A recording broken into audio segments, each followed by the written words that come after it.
भगवान के नाम जाप में, भगवान के कीर्तन में नहीं लगाया तो ये मानव का शरीर बेकार है। फिर इस शरीर की कोई मूलता नहीं है, इस शरीर का कोई महत्व नहीं है। फिर एक बात अपने जीवन में हमेशा उतार कर रखिए, अपने जीवन में एक बात को हमेशा उतार कर रखो कि दो कारणों से मनुष्य का शरीर प्राप्त हुआ है। इस मानव शरीर को प्राप्त करने का दो कारण है। एक, हम जो पूर्व में कर्म कर कर आए हैं उसका भोग भोगने के लिए।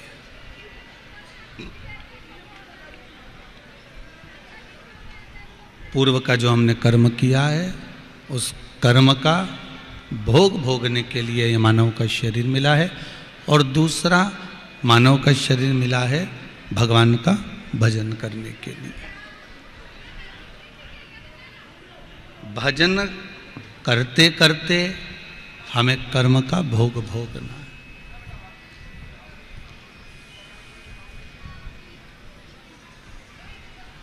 भजन को करते करते हमें कर्म के भोग को भोगना है। तो भजन करते करते कर्म का भोग क्यों भोगना है? शिव महापुराण की कथा कहती है हम जितना जितना भजन करते जाते हैं कर्म का भोग हमें बहुत कुछ भोगना रहता है, पर हमारे को काल भी आता है, बहुत तकलीफ़ें भी आती हैं, कष्ट भी आता है, रोग भी आता है, बीमारी भी आती है। पर कर्म का भोग भोगते भोगते जब हमारी भजन की मात्रा बढ़ जाती है, हम भजन को जब बढ़ा देते हैं, स्मरण को बढ़ा देते हैं, भगवान की भक्ति को बढ़ा देते हैं, तो हमारा जो पूर्व का कर्म का भोग हमको जो भोगना रहता है वो धीरे धीरे धीरे धीरे धीरे धीरे वो कम होते चले जाता है और हम भगवान की शरणागति की ओर बढ़ते चले जाते हैं। डीले कम करो थोड़ा, भगवान की शरणागति की ओर हम बढ़ते चले जाते हैं। कर्म भोगो, साथ में भजन भी करो। मिला है शरीर, बड़ी मुश्किल से मिला है। महाराज,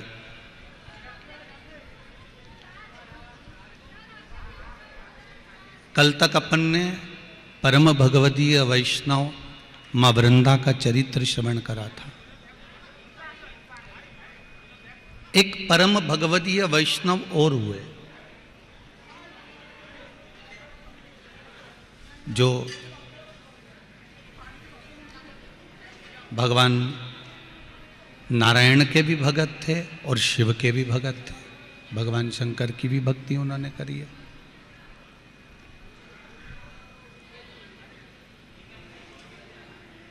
रामचरितमानस किस किसने देखी है? जिसने रामायण पढ़ी हो और देखी हो, सुनी हो, सब हाथ उठाओ जरा। सबने पढ़ी है रामायण, सबने देखी है, सबने सुनी है, रख लो। बाली के पुत्र का नाम क्या था? जम के बोलो। अंगद। बाली के पुत्र का नाम है अंगद। अब रामचरितमानस में बाली के पुत्र का तो पूरा वर्णन दिया गया है, बाली के पुत्र का तो पूरा वर्णन बताया गया है, बाली के पुत्रों का तो पूरा व्याख्यान वर्णन किया गया है।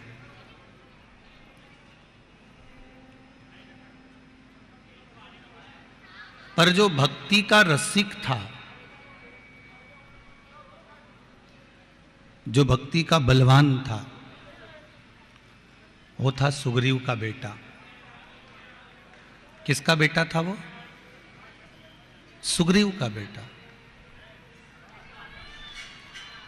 अब बाली के बेटे का नाम तो आपने बता दिया रामचरितमानस में से कि अंगद था। अब सुग्रीव के बेटे का नाम क्या था?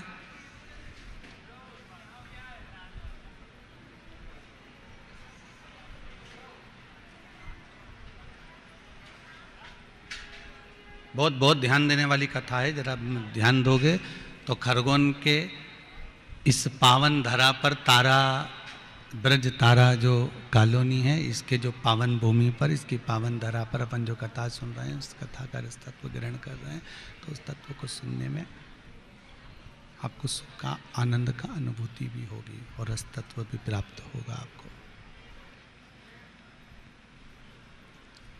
महाराज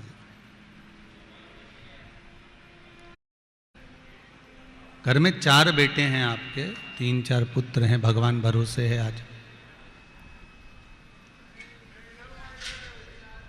3-4 पुत्र हैं घर के अंदर, और वो 3-4 जो पुत्र हैं उसमें जो आगे आगे बढ़कर काम कर रहा है, लोग उसको जानते हैं।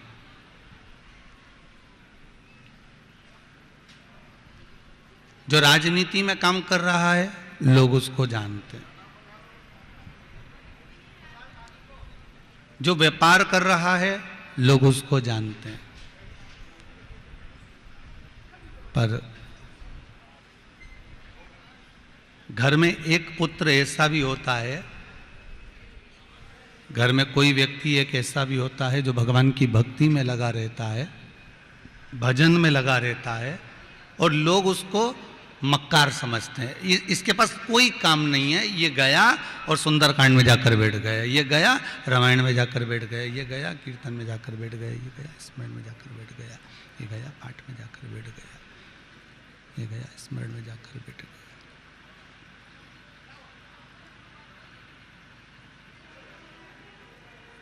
इसको लोग मक्कारी समझते हैं। मतलब ये कोई काम नहीं कर रहा है, ये कोई काम कर नहीं रहा है।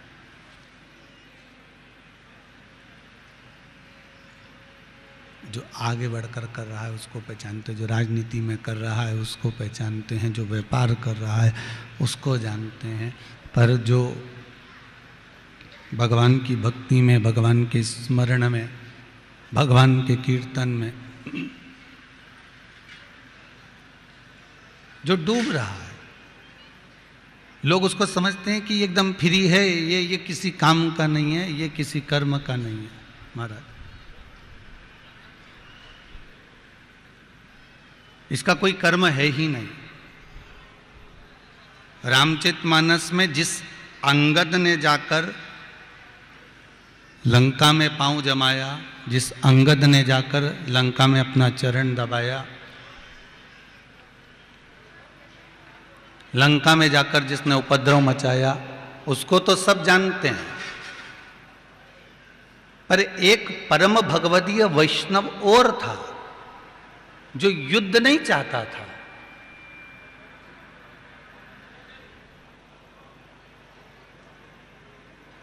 उसको युद्ध से कोई मतलब था ही नहीं।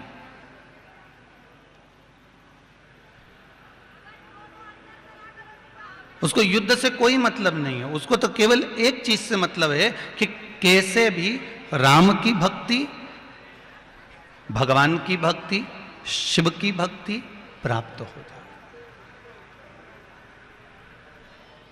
बाली का पुत्र अंगद था जिसने उपद्रव मचाया, लंका में जाकर पांव जमाया, युद्ध भी करा, लोगों को मारा भी सरी। पर सुग्रीव का पुत्र था दधिबल। क्या नाम था उसका? जम के बोलिए जरा। दधिबल। ये सुग्रीव का पुत्र है।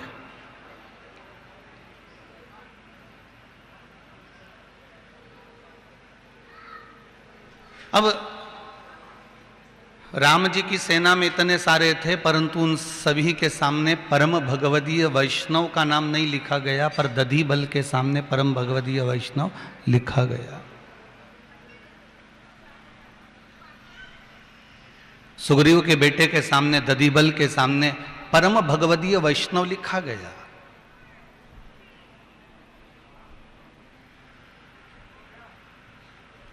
और परम भगवदीय वैष्णव जब लिखा गया तो पूछा गया कि ये अंगद बाली का पुत्र है, इसने युद्ध करा, राम जी की ओर से सेना लेकर खड़ा रहा, सब कुछ करा, तो इसके आगे परम भगवदीय वैष्णव क्यों नहीं लिखा? और दधिबल के आगे परम भगवदीय वैष्णव क्यों लिखा? क्या सुग्रीव किष्किंधा के राजा बने थे, इसलिए उनके पुत्र के नाम के आगे परम भगवदीय वैष्णव लिख दिया गया। और अंगद बाली का पुत्र था, इसलिए उसके नाम के आगे परम भगवदीय वैष्णव नहीं आया।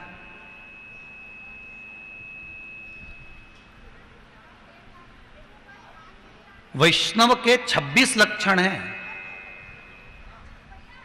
परम भगवदीय वैष्णव के 26 लक्षण हैं। उसमें सबसे पहला लक्षण है वैष्णव का मौन रहकर भगवान की भक्ति में डूबे रहना। वो सामने प्रकट ही नहीं होता, सामने आता ही नहीं है।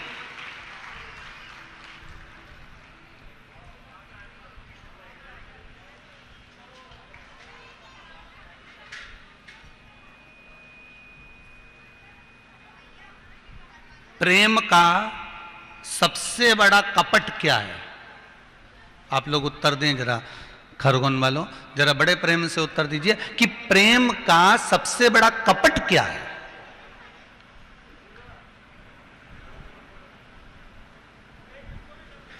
प्रेम का सबसे बड़ा कपट है कि उस प्रेम को बार बार कहकर बता देना।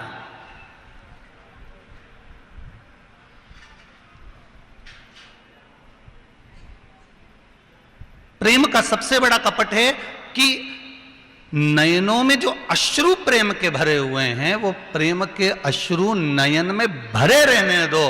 उस प्रेम के अश्रु को नयनों से झलकने मत दो, क्योंकि ये प्रेम के अश्रु अगर झलक जाएंगे तो लोगों को मालूम पड़ जाएगा कि ये अधिक स्नेह करता होगा, अधिक स्नेह करती होगी भगवान से स्नेह। मीराबाई भगवान के सामने जाती है और भगवान के सम्मुख में बैठकर नैनों से आंसू नहीं बहाती। मीराबाई केवल उस प्रेम के अश्रु अगर बहने वाले भी रहते हैं तो मीराबाई उसको अंदर संजो रहती है, अंदर उतार लेती है।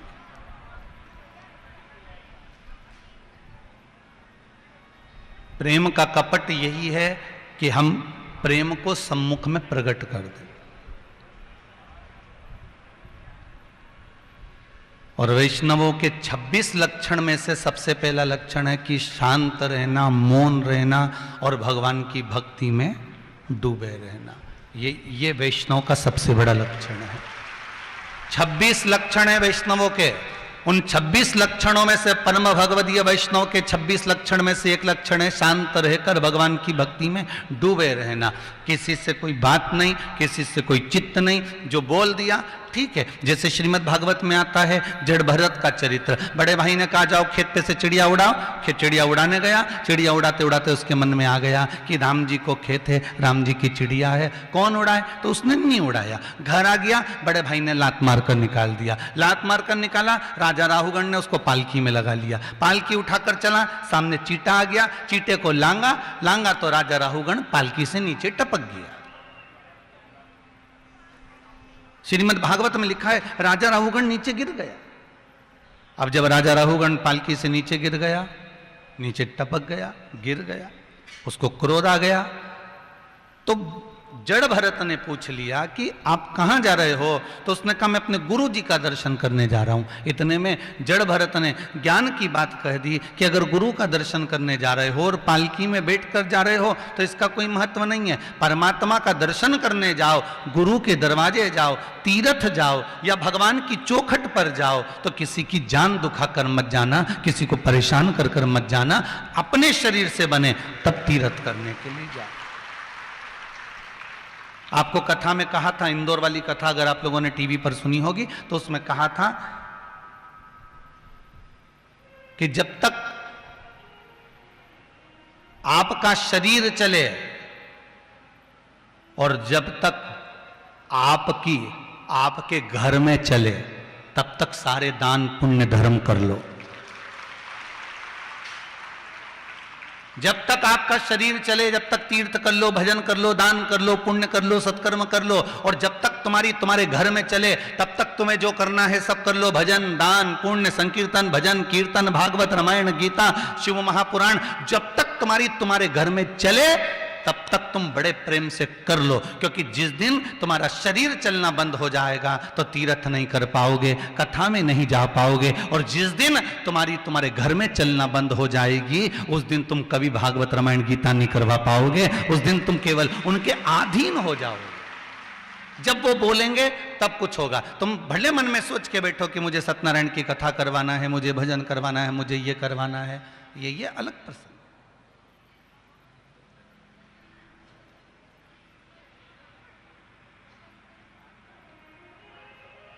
आज के जमाने में हिमांशु जी और तुषार जी, हम तो कहेंगे आज के जमाने में आपके जैसे बेटे होना भी मुश्किल है जो माँ के कहने पर कथा करवा दिए। आपके कहने, आपकी माताजी ने कहा कि बेटा कथा करवाना है, मैंने टीवी पे शिव महापुराण की कथा सुनी है, मन है कथा करवाने का। और आज के ज़माने में किसको फुर्सत है, सब अपने अपने काम में व्यस्त हैं। पर आज के ज़माने में ऐसे बेटे मिलना भी मुश्किल है जो अपनी माता के कहने पर तुरंत खबर कर दी, सीहोर पहुँचे, खबर कराई, ये कराया। जो सीहोर पहुँचे थे आपके यहाँ से मामा जी थे, तो वो सीहोर गए थे तो उनको 2024 या 23 की तारीख मिली थी। फिर यहाँ से वो कहने लगे देखना बीच में अगर कहीं जगह मिल जाए तो कथा हो जाए, कहीं देव अधिदेव महादेव और नर्मदा मैया को कहीं कथा सुनना होगी। इसलिए उन्होंने हरदा की कथा को, अच्छा सोचने वाली बात है कि हरदा भी नर्मदा के घाट पर था और खरगोन भी नर्मदा के घाट पर है, समझने वाली बात है। वो हरदा की कथा कैंसिल कराई और वो कथा शिवजी ने यहाँ कराई, तो कहीं शिवजी की बड़ी कृपा हुई, भोलेनाथ की बड़ी कृपा।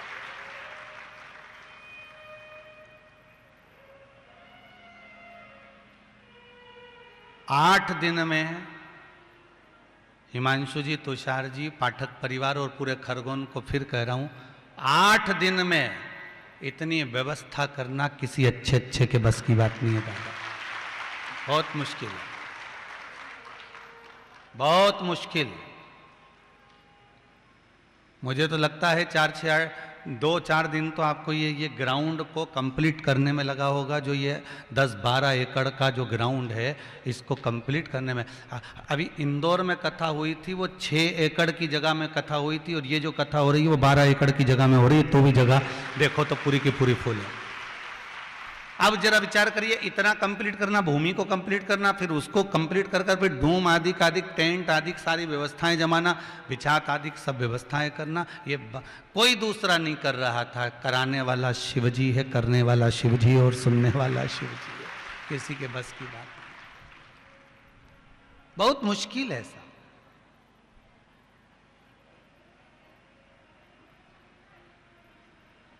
भरत जी राजा राहुगण को ज्ञान उपदेश दे रहे हैं कि तुम्हें पैदल जाना चाहिए और तुम पालकी में बैठकर जा रहे हो।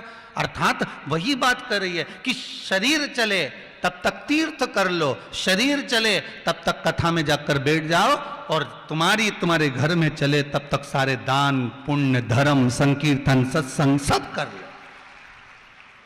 और तुम्हारे घर में चलना जिस दिन बंद हो जाएगी तो 5 रुपया भी अगर गठरिया में से खोल के दोगी ना तो जगदम्बा की दृष्टि वहीं रहेगी, वो देखती रहेगी कि डुकरिया क्या दे रही है।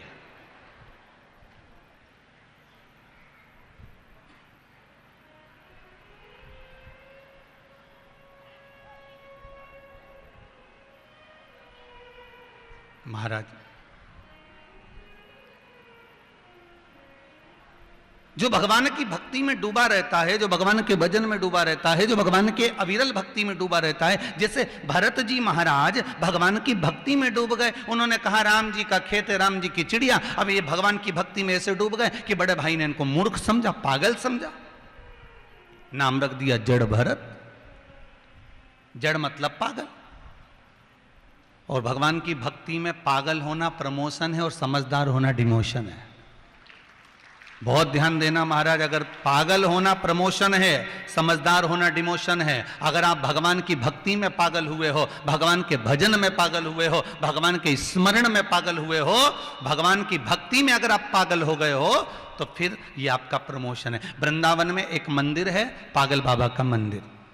कौन कौन गया है, जरा हाथ उठाओ। गए हो सब लोग? हाँ, रख लो रख लो। अगली बार जाओ तो खरगोन की 2-4 की ओर पकड़ के ले जाओ। तो उसमें क्या दिक्कत है? अपने को जाना चाहिए। तो वृंदावन में एक मंदिर है पागल बाबा का, उस मंदिर में नीचे दर्शन करो तो लिखा हुआ है दरवाजे पर, इससे जोरदार मंदिर ऊपर है, 50 सीढ़ी चढ़ के ऊपर जाओ, दर्शन करो। दर्शन करने के बाद लिखा इससे जोरदार मंदिर ऊपर है, और ऊपर चढ़ गए। कितने मंजिल हो गई? फिर लिखा इससे जोरदार मंदिर ऊपर है, और ऊपर गए। पागल बाबा के मंदिर पे और चढ़ गए, फिर वहां लिखा था इससे जोरदार और ऊपर है। 9 मंजिल का मंदिर है। सीढ़ी चढ़ा चढ़ा के, हाँ बड़ी भरवा भरवा के ऊपर पहुंचा दिया आखिरी में, और एक पत्थर पे लिखा था नीचे उतर जा, काहे को चढ़ा है।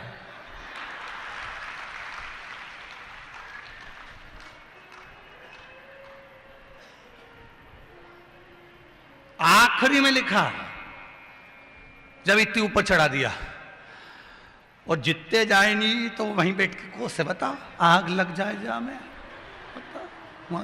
इतना ऊपर एक तो चढ़ा दिया, ऊपर से भगवान भी नहीं है, और क्या लिखा है नीचे उतर जा।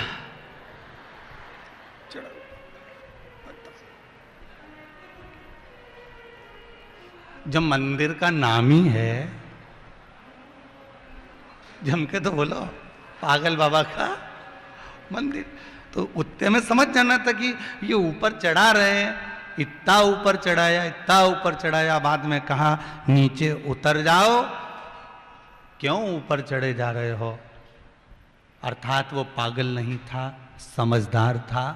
उसने समझाने का प्रयास करा कि जो सुख नीचे भगवान के चरण में है, वो सुख ऊपर जाने के बाद नहीं मिलने वाला।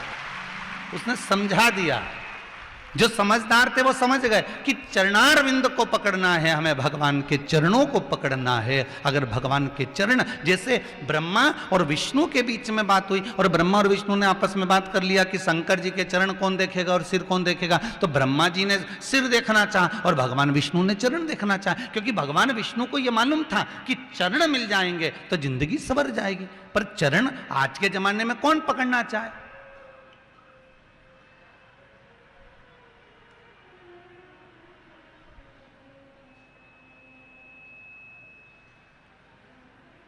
लोग तो चरण अगर पकड़ते हैं तो मरने के बाद जितना जोरदार चरण पकड़ते हैं, उतना चरण तो कभी जिंदगी में नहीं पकड़ते। जब लाश पड़ी रहती है ना बॉडी, तो घर की बहुएं तत्ता घूंघट करके अल्लाती नई नई डिजाइन में चिल्लाती आए, 2-4 लोगों से पकड़ के लाए, चरणों में पकड़ कर माफ कर देना माँ, क्षमा कर देना, मैंने कहीं गलती करी हो तो क्षमा कर देना। ऊपर से डोकरी बोल रही, अभी रुक जा, 13 दिन हो जाते फिर बताऊंगी थारे, अभी कई बताऊंगी।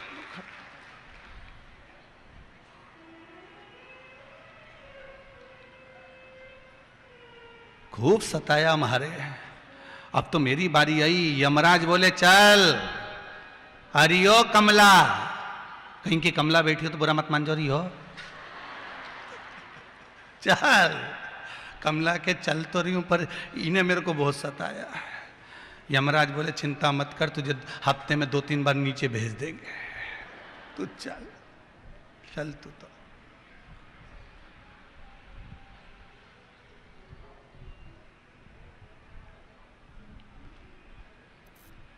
हम कई बार बोले एक आध बार शंकर जी मिल जाए नहीं तो उनसे एक बात करना है, और बात करके कुछ भी फालतू की बात नहीं करना, अपन को तो एक ही बात करना है, प्रभु ये जो सिस्टम है ना तुम्हारा, ये बंद कर दो कि आज करोगे तो कल भुगतना पड़ेगा, परसों भुगतना पड़ेगा, बाद में भुगतना पड़ेगा। तुम तो आज का निपटारा आज करो।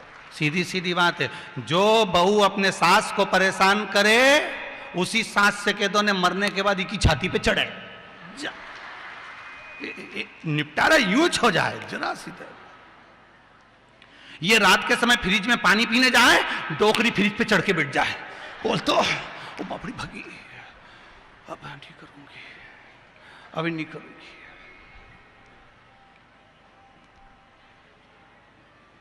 ये रात के सोए, डोकरी छाती में पलंग के पास में है। रामेती, अरे ओ रामेती, रामेती के कहां से आ गई टुकरिया, प्राण छूटे। वैसे तो बहुत पहले का समय और आज का समय में अंतर है। पहले लोग बाद में भुगतते थे, आज के समय में तो लोग हाथ की हाथ भुगतते हैं। अब समझ में आने लगा कि पहले भगवान भी लाल कलर का इतना बड़ा रजिस्टर रखते थे, लिखते थे, फिर बही खाता चलता था, फिर बाद में उसको भुगताया जाता था कि इसने ऐसा करा तो उसको ऐसा भुगताओ। आज के ज़माने में तो मुझे लगता है भगवान भी लैपटॉप लेके चलते हैं, तुरंत भुगता देते हैं। ले तुरंत, देरी नहीं करते, एक क्षण। कितना अंतर हो गया पहले और अब में। पहले मोबाइल नीचे गिरता था तो बैटरी निकल के बाहर हो जाती थी। बोलो सही है कि गलत है? जरा सा मोबाइल गिरा कि बैटरी बाहर, और आज के जमाने में मोबाइल गिरा कि कलेजा।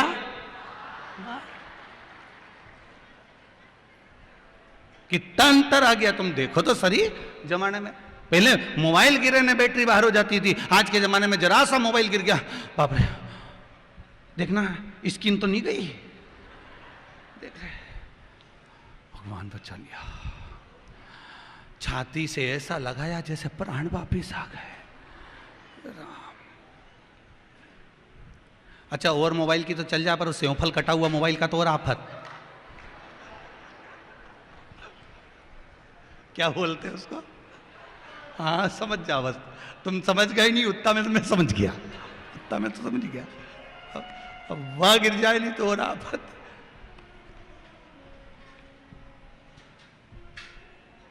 महाराज शिव कथा कह रही है।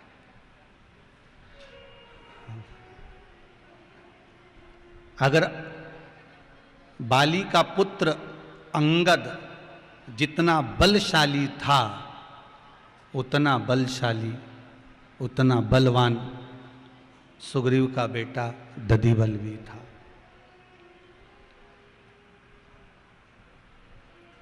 उतना बलशाली दधिबल भी था, पर दधिबल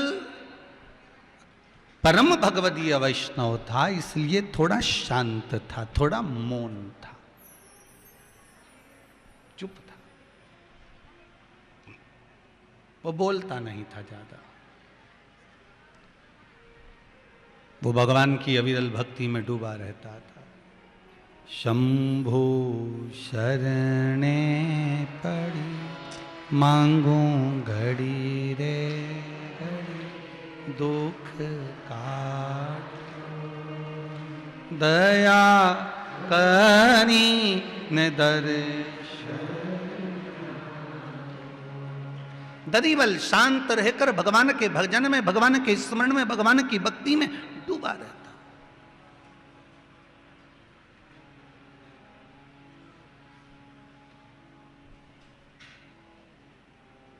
और उसको कुछ अब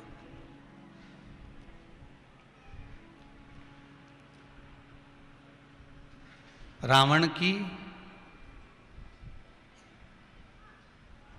एक धर्मपत्नी और थी, जिससे एक पुत्र उत्पन्न हुआ था जिसका नाम था नरंतक।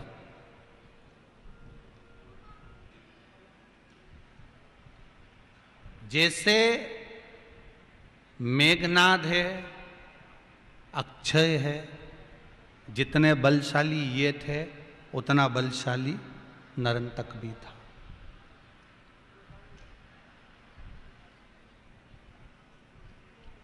उतना ही बलशाली ये नरंतक रावण का पुत्र भी था।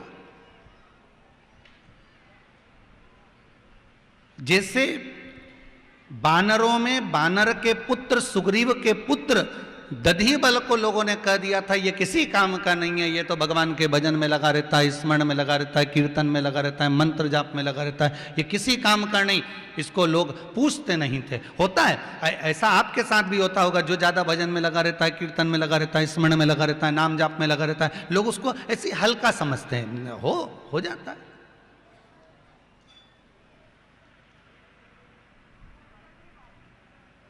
हम कई बार एक कथा कही है कि एक बार हैदराबाद कथा करने जा रहे थे और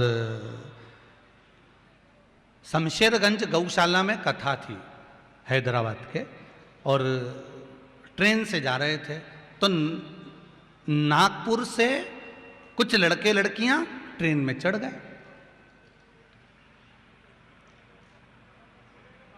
अब ट्रेन में चढ़े तो धोती पहने थे हम भी। अब छोरे छोरियां सब हंसी उड़ाने लगे। अब हंसी उड़ाने लगे तो उसमें कुछ लड़के कॉलेज के जो थे उन्होंने बच्चियों की ओर देखा, लड़कियों की ओर देखा, उन्हीं के साथ आए थे और वो हंस हंस कर एक प्रश्न किया, गुरुजी हमको आपसे एक बात करना है, आप कहाँ जा रहे हो? हमने कहा हम शमशेरगंज गौशाला हैदराबाद में कथा है। अच्छा आप कथा करते हो? हमने कहा। उनके साथ एक लड़का और था, उसने आप कथा करते हो? मैंने कहा नहीं, कथा करने वाले के सींग होते हैं। अरे गुरुजी आपको बुरा लग गया। हमने कहा बुरा लगने वाली कोई बात ही नहीं, जैसा आप पूछ रहे हो वैसा हम जवाब दे रहे हैं। नहीं गुरुजी हमको तो थोड़ा सा पास में जाना है यहाँ तक, और आप मिल गए तो हमने सोचा चलो बात कर लेते हैं। आप पढ़ाई करें? हमने कहा हमारे मन में एक प्रश्न है गुरुजी बता दोगे क्या? हमने कहा पूछो, बोलो। हमारा प्रश्न गुरुजी केवल इतना सा है कि भगवान ने जैसे हाथ दो दिए, भगवान ने पाँव दो दिए, नासिका के छिद्र दो दिए, नयन दो दिए, तो भगवान ने श्रवण कान कितने बनाए हैं? 2 बनाए। अगर भगवान ने ये कान 2 दिए हैं तो गुरुजी हमको पूछना केवल इतना सा है कि सुनाई तो ये कान में जो छिद्र हैं इन छिद्र से सुनाई देता है, इन छिद्र से सुनाई पड़ता है। सुनाई तो हमको इन छिद्रों से देता है, फिर भगवान ने हमको ये क्यों दिया?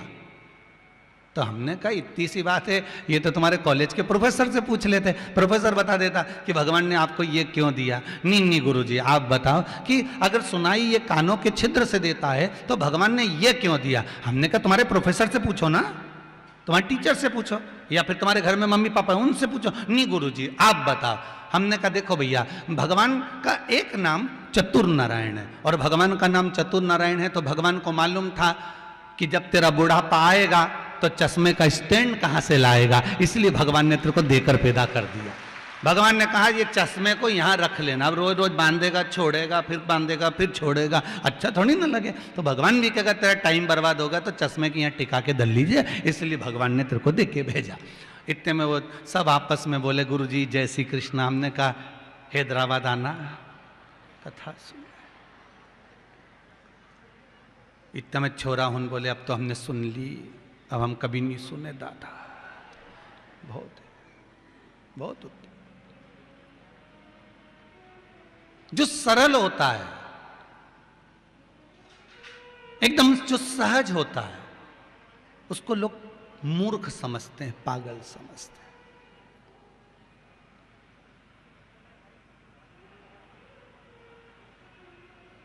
कल हमारे पाठक जी एक बच्चे से मिलवाए, वो बच्चा 2 दिन से रोज आ रहा था, तो पाठक जी बोले ये रोज 2 दिन से आ रहा है, गुरुदेव इससे मिलना है। अब लोग वो पूछा तो वो रो रहा था, वो सीधा था, सरल था। जो सहज होता है, जो सीधा होता है, सरल होता है, लोग उसको पागल समझते।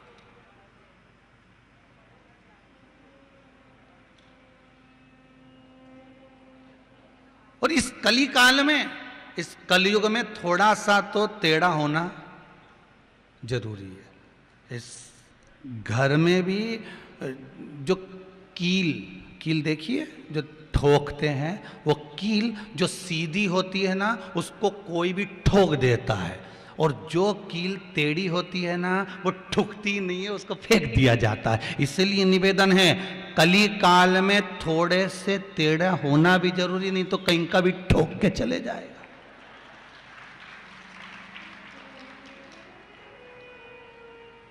जिसकी मर्जी पड़ेगी ना वही हथौड़ी उठाए न ठोक दे। सीधी कील तो कोई भी ठोक दे, पर टेढ़े का तो ठोको।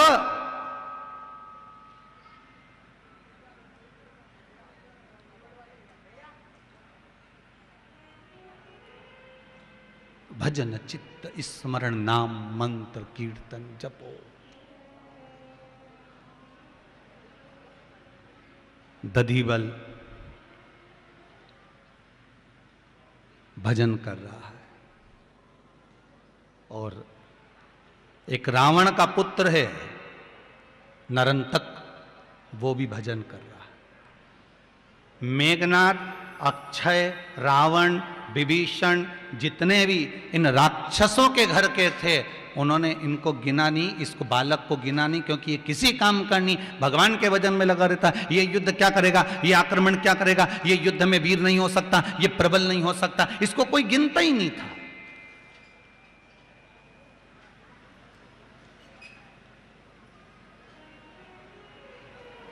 इसको कोई नहीं गिन रहा। एक रावण के पुत्र नरंतक को कोई नहीं गिन रहा है, और एक वानरों की सेना में सुग्रीव का पुत्र दधिबल, उसको कोई नहीं गिन रहा है। दधिबल भी भगवान की भक्ति करता है और नरंतक भी भगवान की भक्ति करता है, दोनों कर रहे हैं। दोनों नरंतक शिव उपासक है और दधिबल भगवान विष्णु का उपासक है। दोनों, एक परम भगवदीय वैष्णव है तो एक शिव पद्धति का भगवान शंकर का उपासक, वो भी वैष्णव ही है। ऐसे नहीं, ऐसे करने से तो गाड़ी के सामने खड़े होगे तो गाड़ी रुक जाएगी। भगवान अगर कुछ दे भी रहा होगा ना तो भगवान सोचेगा मना कर रही है, मत देना हो। इसलिए दोनों हाथ ऐसे आन दो, हाथ ऐसा होना चाहिए, हर हर महा, वो देने वाला बेटा। अच्छा, भगवान का नाम ही महादेव। भगवान आगे का तो सुनते ही नहीं, महा तो सुनते ही नहीं है, देव आधा अधूरा ही रह जाए। अच्छा, बोलना भी थोड़ा, दूसरे मंदिर में जाऊं ना तो थोड़ा सा धीमा बोलो, बाकी के मंदिरों में अगर जाओगे तो थोड़ा धीमा बोलना, ठीक है। जैसे भगवान कृष्ण के मंदिर में गए, ठाकुर जी की हवेली में गए, गोवर्धन नाथ जी के मंदिर में गए, माता रानी के मंदिर में गए, राम जी के मंदिर में गए, तो थोड़ा धीमा बोलो, भगवान की जय हो प्रभु, ऐसा वैसा जो भी बोलना धीमा बोलो। पर शंकर जी के मंदिर में जाओ ना तो कभी धीमा बोलना ही मत।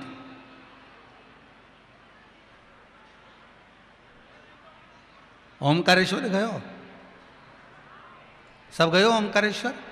अच्छा, महाकालेश्वर, ठीक है। शिव जी के जितने मंदिर में जाओगे ना तो आप दर्शन कर रहे होगे ना आराम से, इतने में देखना पीछे से कहीं का चिल्लाती हुआ आएगा, बम बम बम। भगवान, घबराहट हो गई, कौन आया? शिव मंदिर में धीरे तो बोलता ही नहीं है, जो बोले वो तेज। तो किसी ने पूछा, भगवान ये बताओ कि शंकर जी के मंदिर में लोग इतना चिल्ला चिल्ला के क्यों बोलते हैं? तो शिव महापुराण की कथा कहती है कि शंकर जी बहुत ऊपर बैठते हैं कैलाश पे। जो व्यक्ति पानी की टंकी पे चढ़ा हो और तुम नीचे से आवाज लगा रहे भेरू भेरू भेरू, भेरू कोई सुनेगा? जब तुम जम के चला भेरू,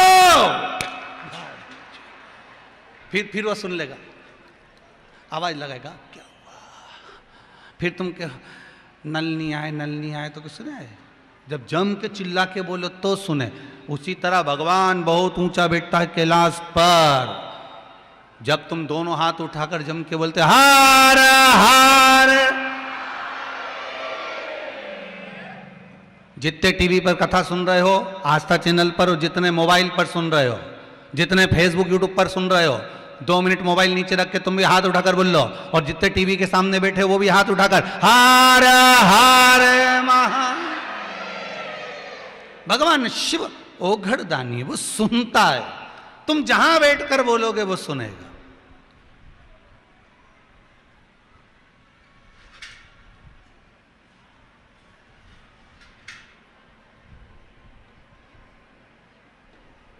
तुम जिस जगह बैठकर बोलोगे वो उस जगह पर सुनेगा। दधिबल नरंतक, नरंतक शिव का उपासक है, दधिबल नारायण का उपासक है। दोनों में अंतर केवल इतना है कि एक परम भगवदीय वैष्णव है, तो ये भी परम भगवदीय तो है, वैष्णव है। इसको कोई मतलब नहीं किसी से, कोई मतलब। ये अपनी भक्ति में अलमस्त होकर शिव उपासना में लगा हुआ है। श्री शिवाय नमस्तुभ्यं, श्री शिवाय नमस्तुभ्यं। मंत्र की प्रबलता में वो डूबा हुआ है।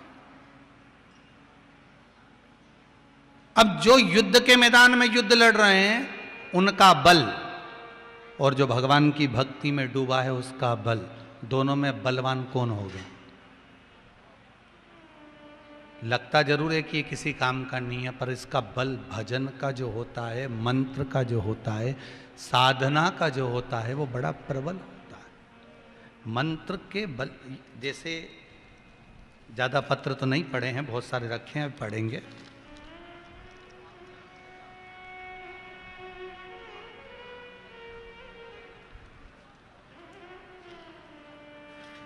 ममता संतोष कुमार जी अग्रवाल झिरनिया से आए हैं। कहाँ हैं? आप ही हैं? बाबा ने कृपा करी, माइक दो जरा।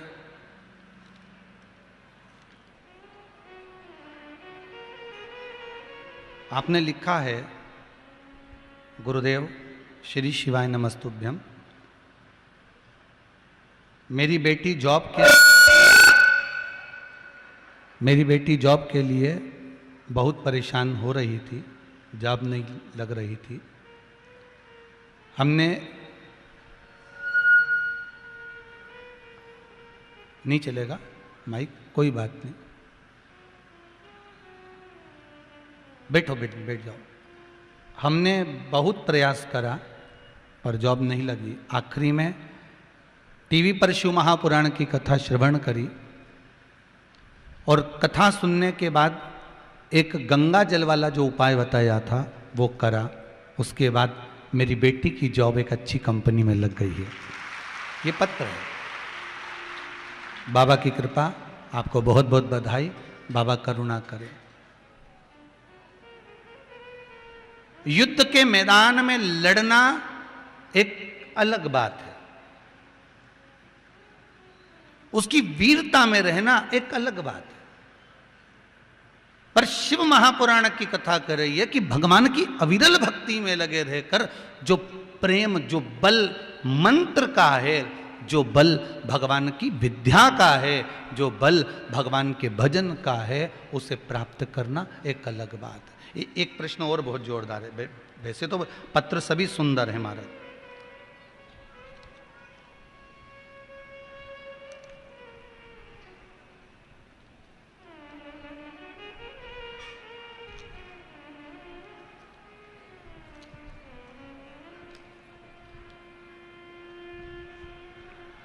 राहुल जी सांवले खरगोन से हैं। कहाँ हैं? कहीं बैठे हों तो हाथ उठाएं, हाथ हिला दीजिए कहीं बैठे हों तो। राहुल जी सांवले, उन्होंने लिखा है गुरुदेव, अच्छा वो हैं पीछे, उधर पीछे हैं बेटा, दोनों हाथ हिला दीजिए ऐसे। आपने लिखा है, पंडित जी मेरी शादी को 5 वर्ष हो गए थे, घर में कोई संतान नहीं थी। किसी के कहने पर शिव महापुराण की कथा टीवी पर श्रवण करना प्रारंभ करी। हमने पहले भी कहा है, चाहे आप पंडाल में सुन रहे हो चाहे टीवी पर सुन रहे हो, अगर दिल लगा कर सुनी है तो भोलेनाथ करुणा तो कहीं पर भी बैठ कर देता है। उसको ये जरूरी नहीं कि आप आए हैं तो ही करुणा करेगा। मैंने सपत्नी शिव महापुराण की कथा श्रवण करना प्रारंभ करी। शिव महापुराण की कथा जैसा समय मिलता था, रात्रि के समय मोबाइल पर भी हम लोग कथा सुन लेते थे, जितना समय मिलता उतना श्रवण करते। और जैसे ही कथा श्रवण करना प्रारंभ करी, बाबा से विनय कर कर कथा सुनी। जैसे आप बोलते हैं कि जहां कथा सुन रहे हो, भले टीवी के सामने सुनो, चाहे मोबाइल पर सुनो, चाहे फेसबुक पर सुनो, चाहे यूट्यूब पर सुनो, कामना कर कर अगर 15 मिनट की भी कथा सुन रहे हो तो आपकी कामना को भोलेनाथ पूरा करेगा, ये वो जानता है। आपके बताए अनुसार हमने टीवी पर कथा, मोबाइल पर श्रवण करना प्रारंभ करी। 15-15, 20-20 मिनट कथा सुनते, जैसा समय मिलता वैसा कथा का स्मरण करा। कथा सुनने के बाद 3 महीने के बाद बाबा महादेव ने मेरी धर्मपत्नी की गोद भर दी और एक पुत्र का जन्म हुआ है। मेरा बेटा 9 महीने का हो गया है, उसके लिए बधाई, आपका आशीर्वाद, ये बाबा की कृपा। शिव उपासना किसको कर, एक पत्र और अच्छा है, देखो पत्र सभी अच्छे हो।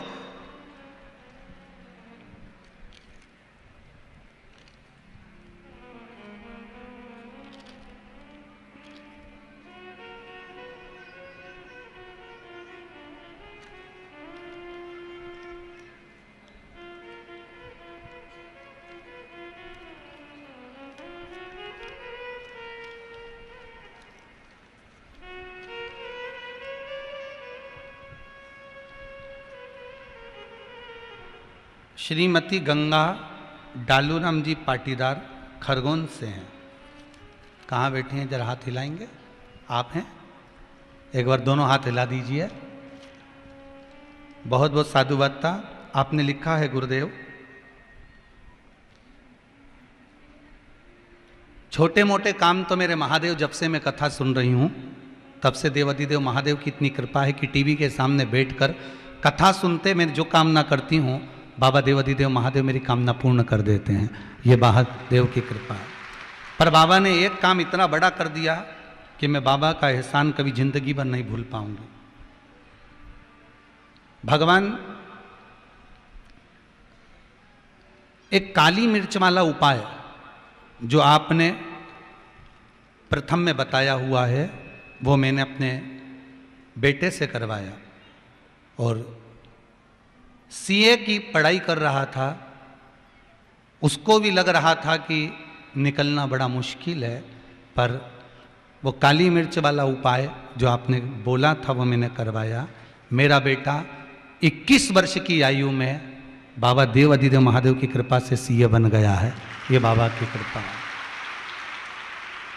आपने एक बात बड़ी सुंदर लिखी है कि सब दूर से आस खत्म हो गई थी कि बन सकता है। लोग कहते थे कोई बनेगा, सीए बनेगा, कोई पढ़ाई करेगा। फिर निवेदन करता हूँ जहाँ सब जगह से पट बंद हो जाए, द्वार बंद हो जाए, जब सब जगह से आस समाप्त हो जाए तब मेरे शंकर का विश्वास एक बार कर कर जरूर देखना। बैठो बहन बैठो, एक बार शिव का विश्वास जरूर। बहुत सारे पत्र हैं, इसमें किसी ने लिखा है कि एक बहुत बड़ी बीमारी हो गई थी, वेंटिलेटर पर पड़े हुए थे, 80% शरीर मस्तिष्क सब समाप्त हो चुका था। उनने भी अपना पत्र लिखा है, पर बाबा की कृपा ऐसी है कि बाबा ने ठीक कर दिया। हो एक पत्र,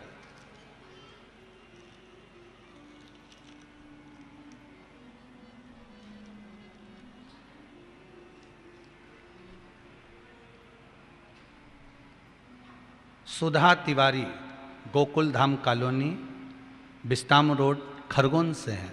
कहाँ बैठे हैं, हाथ हिलाएंगे? सुधा जी तिवारी, गोकुल धाम। कहा महाराज मेरा भाई वेंटिलेटर पर पड़ा हुआ था, डॉक्टर ने मना कर दिया था कि अब ये बचना मुश्किल है। पर कहीं बैठी हो सुधा तिवारी तो हाथ जरूर लाइएगा।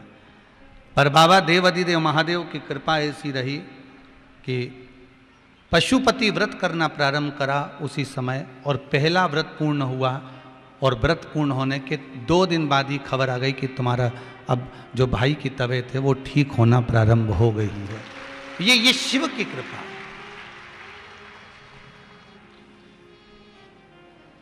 अभी और पत्र हैं बहुत सारे, जब जैसा समय मिलेगा पढ़ लेंगे। वो उसकी कृपा है, उसकी दया।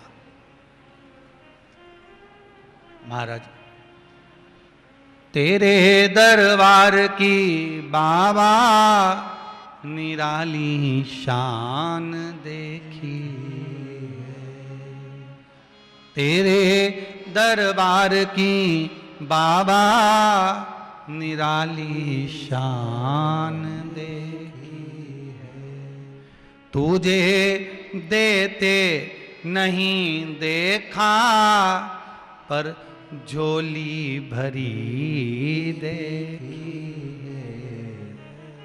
शिव हम फिर कह रहे हैं, पाठक परिवार पर तो भोलेनाथ जी की कृपा हुई है, पर साथ में जो इस खरगोन के आसपास के जितने गांव लगे हुए हैं, जितना शहर लगा हुआ है, इस पे भी शंकर की बड़ी कृपा हुई है, बड़ी करुणा हुई। कल पाठक जी बता रहे थे, गुरुजी खरगोन के प्रत्येक घर में 2-2, 4-4 मेहमान हैं, और खरगोन की जितनी होटलें हैं लगभग सबके कमरे बुक पड़े हुए हैं महाराज, लोग आराम से। किस्मत है आप लोगों का, भाग्य आप लोगों का। और जो इस कथा से वंचित रह जाएगा, जो भगवान के दरवाजे पर पहुंचकर हाजिरी नहीं लगा पाएगा, आज नहीं तो बाद में पछताएगा कि रह गई, मुझे जाना था 2 क्षण के लिए, जाना था मुझे। एक कमाई दुकान पर बैठकर जो कमाई कर रहे हो, दुकान पर बैठकर जो कमा रहे हो, वो अपनी पत्नी और अपने बच्चों के लिए कमा रहे हो, और इस पंडाल में बैठकर जो आप कमाई कर रहे हो, ये अपनी आप की कमाई है, जो अंत समय में काम आएगी। किसी दूसरे की कमाई नहीं, ये अपनी है। वो बीमा कंपनी का बीमा करवाओगे, रकम तुम जमा करोगे, और माल मिलेगा तुम्हारी पत्नी और तुम्हारे बच्चों को। बोलो सही है कि गलत बात है? कोई दूसरे को मिलने वाला है? पत्नी का बीमा होगा तो पति को मिलेगा, बच्चों को मिलेगा, पति का होगा तो पत्नी को मिलेगा, बच्चों को मिलेगा। और जिंदगी भर जोड़ जोड़ के तुम मर गए, 500-500 रुपए जमा करके महीने की किस्त जमा करना, बीमे की 500 रुपया, 800 रुपया करना है, 1000 करना है, 2000 करना है, जोड़ जोड़ के तुम मर गए, और रकम मिली जगदम्बा को। तुम्हें क्या मिला? एक बीमा वो जिसकी रकम तुम्हारे मरने के बाद तुम्हारी पत्नी और बच्चों को मिलती है, और एक बीमा ये ब्रज तारा कॉलोनी में पाठक परिवार द्वारा कैंप लगाया गया है, ये बीमा का कैंप है, इसमें आकर एक बार बीमा करवा लो, इसकी रकम किसी दूसरे को नहीं मिलती, मरते ही अपने हाथ में आ जाती है तुरंत। जैसे ही प्राण छूटेंगे, जो कंपनी का बीमा करवाया है, शिव महापुराण की कंपनी का बीमा है ये, ऐसा इसकी रकम तुम्हारे सामने तुम्हारे हाथ पर होगी। प्राण छूटते, जैसे प्राण छूटे कि यमराज बंदी बनाने आएगा, और यमराज बंदी बनाने आया तो इतने में तो बीमा वाला पहुंच गया, फाइल चेक कर लो। तो उसने कहा क्या? फाइल देखो कौन सी कंपनी का बीमा है।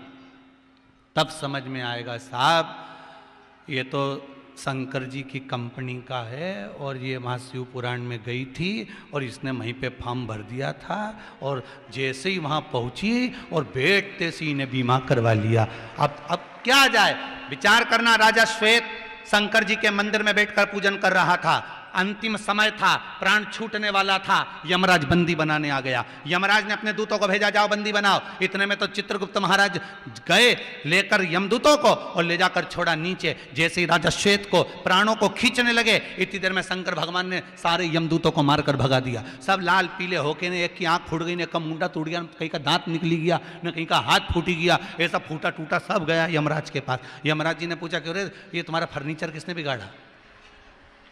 यमराज पूछा, ये अच्छा खासा लेके गए थे सोफा सेट, एक नहीं बचा, नीचे का तो गायब हो गया, मुंडा का नहीं बचा, तो तुम्हारा फर्नीचर बिगाड़ा किसने? कि वो नीचे गए थे राजा श्वेत को उठाने के लिए, शंकर जी के मंदिर में पूजन कर रहा था, शंकर जी ने मार मार के हमारा फर्नीचर बिगाड़ दिया।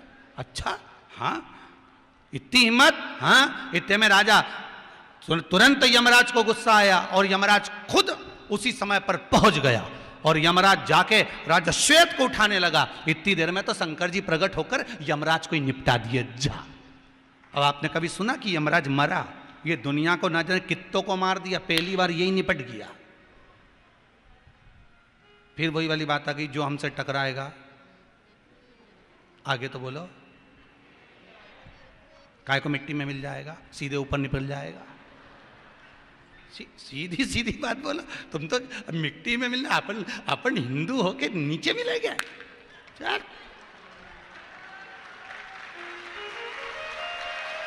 काय को मिला?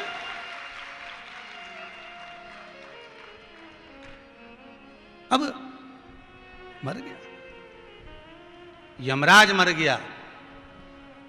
इतने में तुरंत चित्रगुप्त महाराज ने कहा, यमराज की बेटी को बुलाया, मृत्यु देवी टूट पड़। और जो मृत्यु देवी टूट पड़ी तो इतने में तो भगवान शंकर ने देखा ये आ गई, और भगवान ने उके भी निपटा दिया, वो भी निपट गई, सब पड़ गए। सूर्य नारायण भगवान रोने लगे, मेरा बेटा चले गया, मेरी पोती चली गई।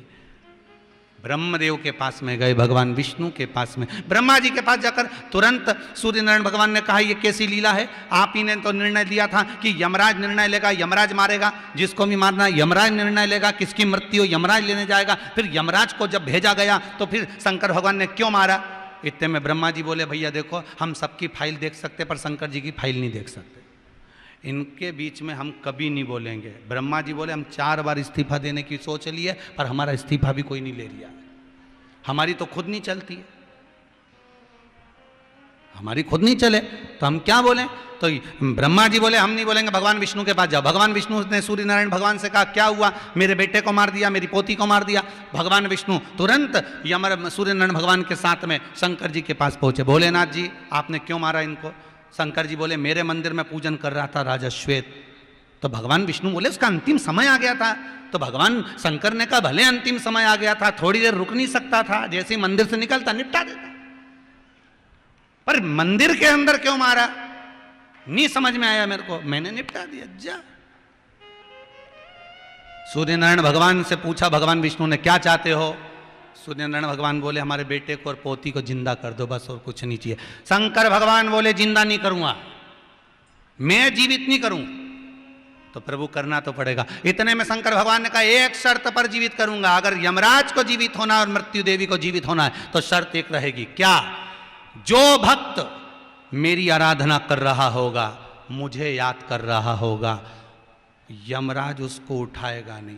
दूसरी बात, जब भी पृथ्वी पर आना, क्योंकि भगवान विष्णु बैकुंठ में रहते हैं, ब्रह्मा ब्रह्मलोक में रहते हैं, इंद्र इंद्रलोक में रहते हैं, शंकर मृत्यु लोक पे रहता है पृथ्वी में।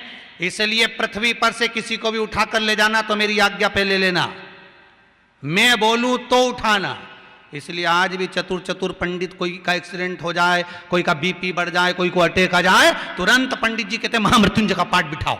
पंडित जी कभी नहीं कहते कि कनक धारा का पाठ करवाओ, श्री सूक्त कराओ, पूर्व सूक्त कराओ। पंडित जी कहेंगे महामृत्युंजय का पाठ करवा। क्यों? महामृत्युंजय का पाठ जैसे ही करना प्रारंभ करा, शंकर जी की दृष्टि इस पे पड़ गई तो यमराज की हिम्मत नहीं कि उठा कर ले जाए। और अगर यमराज आ भी जाएगा और इसको ले जाने लगेगा, इतने में शंकर भगवान कह देंगे, इसके बाजू वाली को ले जा, पर इसको छोड़ जा, इसको लेके नहीं जाएगा, ये इसका भजन चल रहा। तो जितने भी कथा में बैठे तुम तो चिंता मत कर, जोरी अब तो खजूर वाली चोटी बनाई तो जोरदार फिर, और बिल्कुल चिंता मत करना। मेरो क्या तो करेगो यमराज, जब गुरु मेरो समरथ है। क्या करेगा यमराज? मीराबाई से लोगों ने पूछा, क्यों फूले इतनी?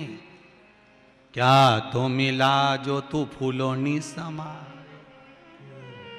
क्या मिल गया तेरे को? बहुत कुछ मिल गया, वर दे दिया ब्रह्मा जी ने, भगवान शंकर ने, उड़ गए यमराज और उड़ गई मृत्यु देवी। तो यहां तो मृत्यु भी टल जाती है शिव की उपासना से। किस्मत वाले हो आप सब, भाग्य वाले हो, मिल रही है शिव पुराण। आज कितने दिन की हो गई? कितना रह गया? 4 रह गया, बचपन, जवानी, अधेड़ी और बुढ़ापा, केवल 4 दिन। और बचपन खेल में खोया, जवानी नींद भर सोया, बुढ़ापा देख कर रोया, सिराने मौत हंसती है। जाएगा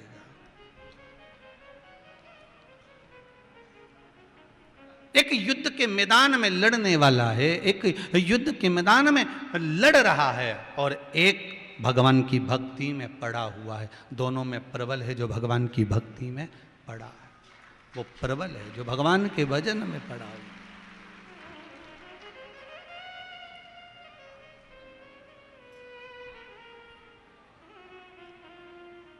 हमें घबराना नहीं। भगवान शिव के भजन में अगर आप जा रहे हो, भगवान शंकर की भक्ति में अगर आप डूबे हुए हो, शिव उपासना में अगर आप लगे हुए हो, शंकर की करुणा, शंकर की उपासना अगर आपको मिल रही है, तो जीवन का सुख प्राप्त हो।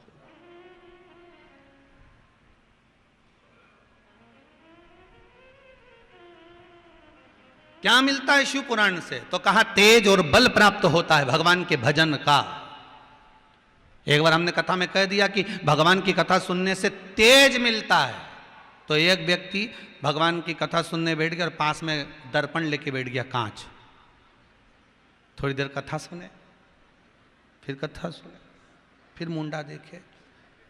बाद में उसने पत्र लिखकर भेजा, जैसे आप लोग भेजते हो, तो कि हमने तो 2 घंटा की कथा सुनी, अभी तक हमारा तेज तो बढ़ा ही नहीं, हम तो जैसे थे वैसे की वैसे ही है।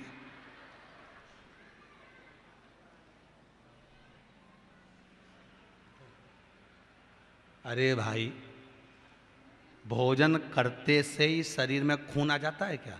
अरे बोलो तो सही। जैसे ही तुमने रोटी मुंडा में डाली, बस रोटी में घी लगाया, नमक मिर्ची लगा के जो मुंडा में ली ने, वो गुट्टा ने, रोल ने, फिंगर जो मुंडा में गया, और बड़ा क्या शरीर, बड़ा क्या? तो खाते से ही क्या ब्लड बन जाएगा? नहीं ना, थोड़ा समय तो लगे। खाया है, शरीर में जाएगा, पचेगा, फिर रक्त बनेगा, वो रक्त बन गया तो शरीर में चलेगा। उसी तरह एक बार अगर शिव महापुराण की कथा सुन ली है तो ये पक्का है, तेज और बल दोनों बढ़ता है। समय लगता है, तो थोड़ा तो समय लगेगा।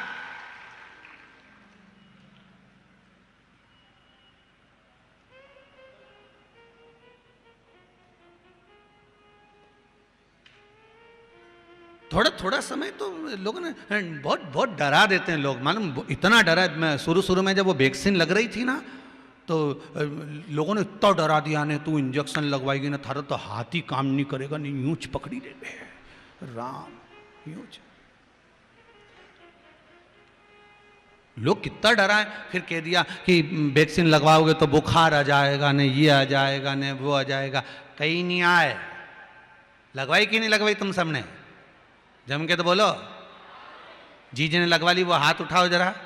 और पड़ोसियों से निवेदन है, पास वाली को देख लेना, जी ने नहीं उठाया, वो क्या अभी लगवाना। देखा कि नहीं देखा? एक बार वापस उठाओ जरा, जीजी ने लगवा ली। अच्छा, पड़ोसन के देख के मत उठा ली जोरी, धर लो वापस। कई बार हो जाता है, पड़ोसी को देख के काम बिगड़ जाए, हो जाए। एक बार एक पतिव्रता धर्म का पालन करने वाली बेचारी नारी थी, पति को परमेश्वर मानती थी, पति के चरणों को बहुत नमन करती, प्रणाम करती। एक दिन धान कूट रही थी। धान कूटते कूटते और इसके पति ने आवाज लगाई, अरे सुनती है। इतने में पति ने जैसे ही आवाज लगाई, इन्हें धान का जो मूसल था ऊपर छोड़ दिया, वो हवा में टंग गया, और ये दौड़ के पति को पानी पिलाने चली गई। पड़ोसन बैठी थी इसके पास में, पड़ोसन ने देखा गजब हो गया, हवा में कैसे टंग गया? ये वापिस आई, इन्हें हाथ में लिया, फिर कूटने लगी। इसने पड़ोसन से पूछा, क्यों ये हवा में कैसे टंग गया? इसने कहा, बस पति के चरणों को प्रणाम करती हूँ, पति जो बोलता है वही भोजन बनाती हूँ, पति जब जीम लेता है उसकी जो झूठन होती है वही मैं खा लेती हूँ, पति के बर्तन को बाद में मांझ कर रख देती हूँ। तो उसने सोचा, ऐसा करने से ऐसा होता है। हाँ, अब ये भी चली गई। इन्हें भी अपने पति से कहा, सुनो ऐ जी। पति बोला, क्या है? तुम घर के बाहर जाना और सुनो, घर में अंदर आओगे ना तो मैं तुमसे पूछूंगी क्या क्या खाओगे, तुम बता देना, जो तुमको अच्छा लगेगा वही बनाऊंगी। पति ने मन में सोचा 40 साल शादी के हो गए, आज तक नहीं पूछा जाने, और जिंदगी में पहली बार ना जाने कहाँ से अकल लेके आई है, क्या पता सीवर वाला महाराज की कथा में गई थी क्या, भगवान जाने। पहली बार अकल लेके आई। और सुनो, तुम जो जो बोलोगे ना सब बना दूंगी, और तुम जब जिम लोगे ना उसके बाद तुम्हारी थाली में भोजन करूंगी। हाँ, और सुनो, बाद में तुम बाहर जाओगे, वापिस आओगे, मैं तुम्हारे चरण दबाऊंगी हो। और सुनो, फिर तुम वापिस बाहर जाओगे, आओगे, मैं धान कूटूंगी, मेरा मूसल जब ऊपर रहे तुम खिड़की में से झांक लेना, जैसे ऊपर जा वैसी आवाज लगाना, अरे ये सुनती है, मैं उसको छोड़ दूंगी। इतना जोरदार मैजिक होगा, तुम देखना, वो हवा में टंग जाएगा। तुम देखना हो। अभी ये तो देख के आ गई, और देख के आने के बाद जो चालू कर दी महाराज, रिटर्न बढ़ल बा, अभी चालू हो गई।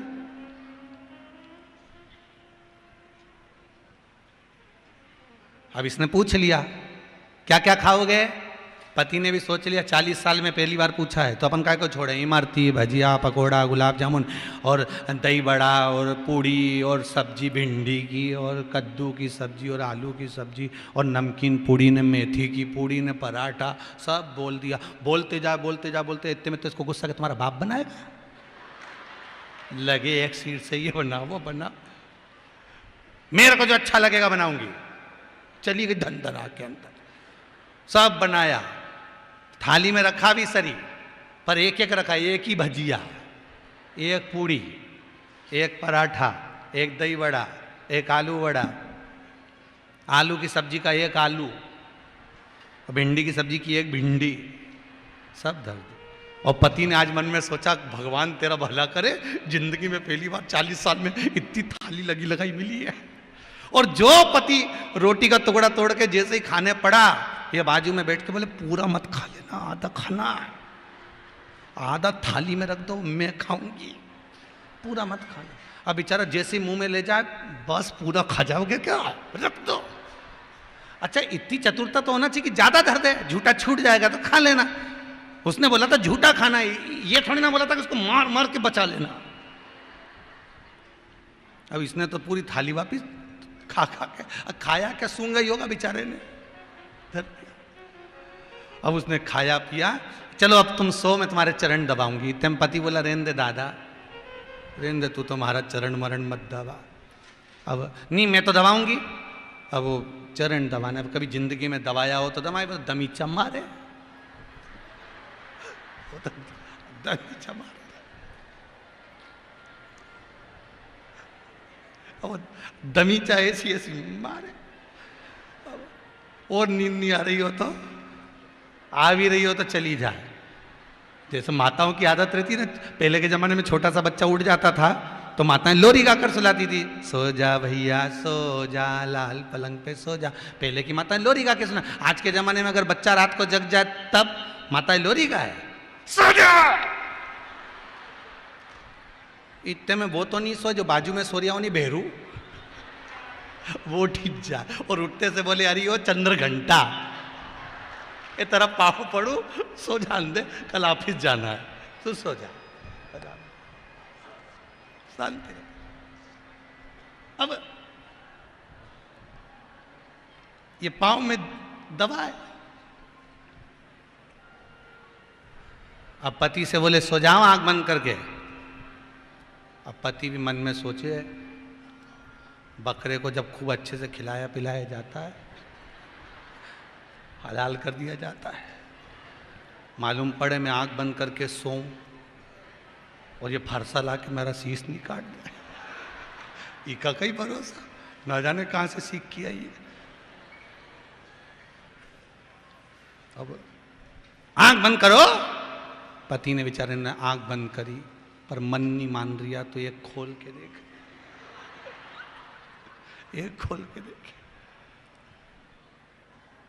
जैसे तैसे समय निकला, उठो उठो जाओ अब बाहर जाओ, अब मैं धान कूटूंगी हो।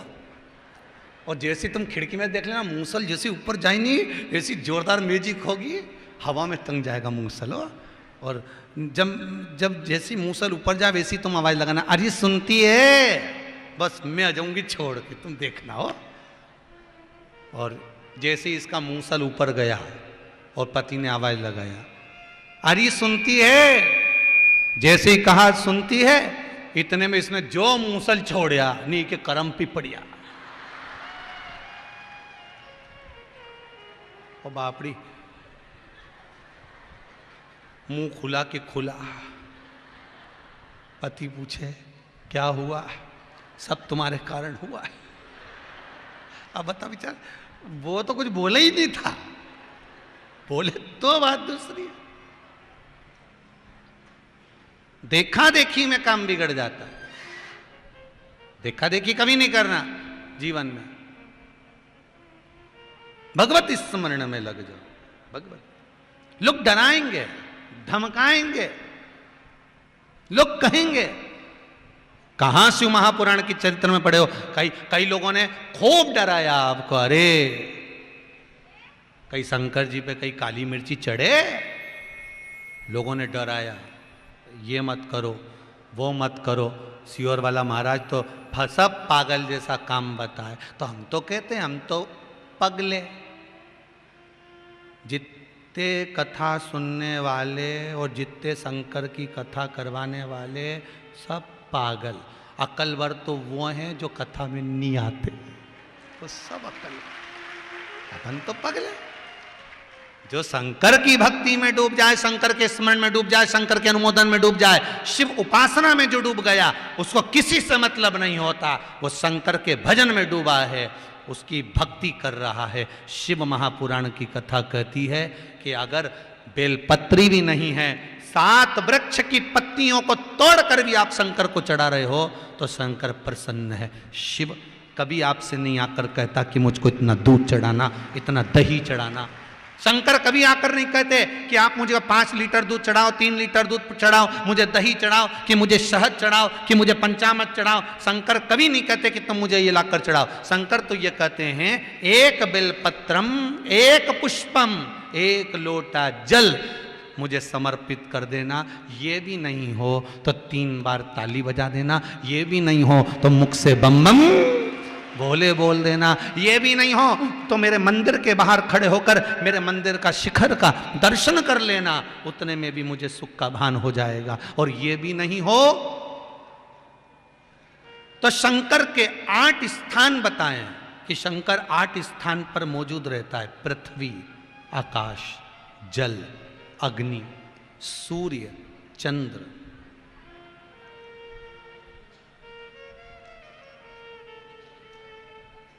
सूर्य, चंद्र, बेल, पीपल, आंवला आदि आदि।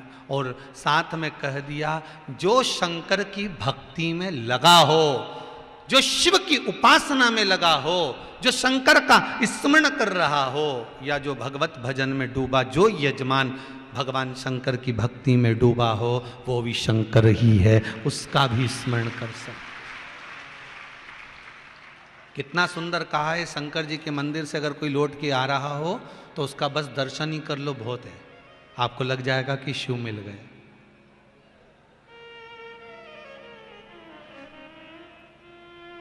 आपको प्राप्त हो जाएगा।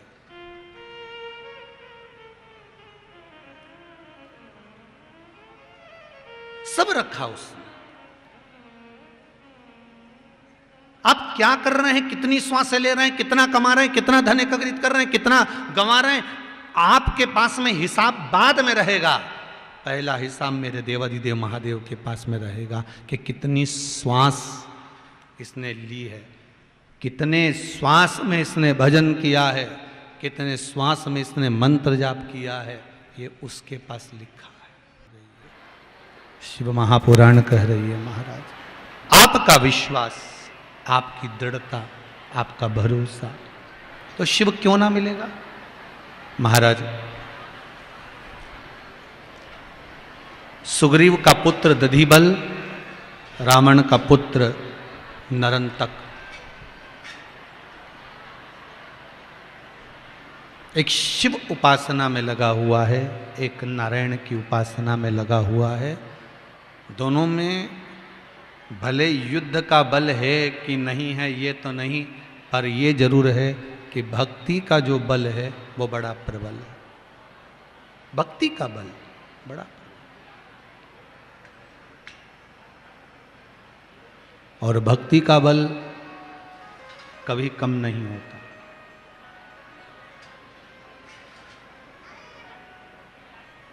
भक्ति का बल कभी कमजोर नहीं है। एक दिन सुग्रीव का पुत्र दधिबल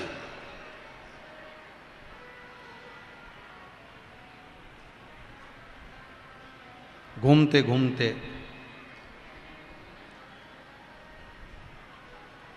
बिहाबलपुर पहुंच गया, जहां पर नरंतक रहता था। रावण का पुत्र नरंतक जहां रह रहा है, बिहाबलपुर में पहुंचकर दधिबल ने छुपकर नरंतक की उस नगरी में प्रवेश किया और नगरी में प्रवेश कर कर भगवान की भक्ति के लिए वहां बैठ गया।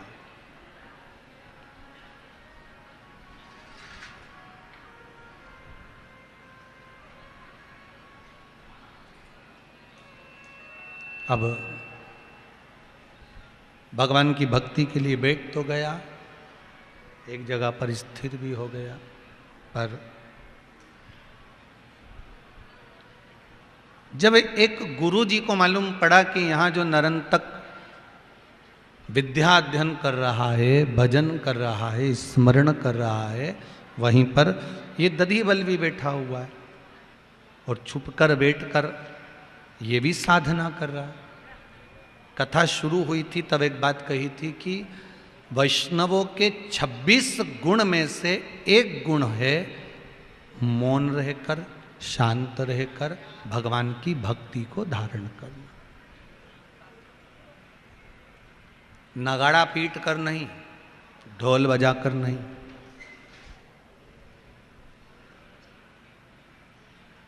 भगवान की अविरल भक्ति को प्राप्त करने का एक साधन है, और वो साधन है मौन रहकर भगवान की अविरल भक्ति में डूबना।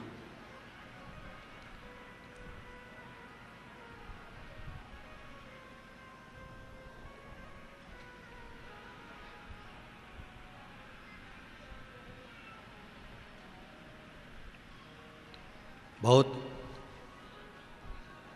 देखो, बहुत सारी जगह कथा करने जाते हैं और आगे भी कथा निरंतर है। अभी ये कथा 15 तारीख को पूर्ण होगी, शायद 18 तारीख से नवे गांव में प्रारंभ हो जाएगी। छिंदवाड़ा के पास जो नवे गांव है वहाँ पर प्रारंभ हो जाएगी। वो भी आस्था चैनल पर आएगी, दोपहर 2 बजे से 5 बजे तक वो भी आएगी। वहाँ के लोगों को भी लाभ मिलेगा। छिंदवाड़ा के आसपास के जितने भगत लोग हैं, नवे गांव के आसपास के जितने लोग हैं, वो सब कथा श्रवण करेंगे। पर एक बात जरूर कहना चाहूँगा, कथाएं तो बहुत होती हैं, पर जितनी शांति से आप लोग आकर कथा में बैठते हो और जितनी शांति से आप लोग कथा से निकल कर जाते हो, ऐसा किसी कथा में कभी नहीं देखा, कभी नहीं देखा। सालों हो गए कथा करते करते, पर जितना भाव और प्रेम से, जितनी शांति से आप लोग बैठते हो, कोई शोर नहीं, एकदम मौन शांत होकर भगवान की कथा को, बस यही परम भगवदीय वैष्णव के 26 गुण में से एक गुण है शांत रहकर भगवान की भक्ति को धारण कर।